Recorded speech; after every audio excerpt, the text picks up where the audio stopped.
এই দাদা যা স্বপ্ন দেখে তা সত্যি হয়।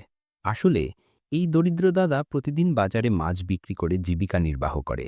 একদিন দাদা বাজার থেকে আসছেন, পথে তার চোখ পড়ে একটি চকচকে বোতলের উপর। দাদা সেই বোতলটি তুলে তার বাড়িতে নিয়ে আসে।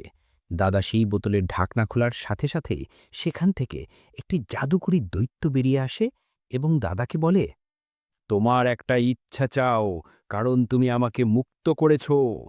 দাদা দৈত্যকে বলে, আমি এমন একটা বর চাই যাতে আমি যা দেখি তা সত্যি হয়। দৈত্য দাদাকে বর দেয়। এখন দাদা স্বপ্ন দেখে টাকা, খাবার, সুখ সবকিছুই সত্যি হয়। কিন্তু এক রাতে দাদা স্বপ্ন দেখেন যে গ্রামে আগুন লেগেছে। সকালে ঘুম থেকে উঠে তিনি দেখেন যে পুরো গ্রামে সত্যিই আগুন লেগেছে। দাদা আতঙ্কিত হয়ে পড়েন এবং সাথে সাথে দৈত্যের কাছে গিয়ে তাকে সবকিছু খুলে বলেন। এবং দৈত্য হলে এই বর তখন শেষ হবে যখন সবাই ভিডিওতে লাইক ও সাবস্ক্রাইব করবে।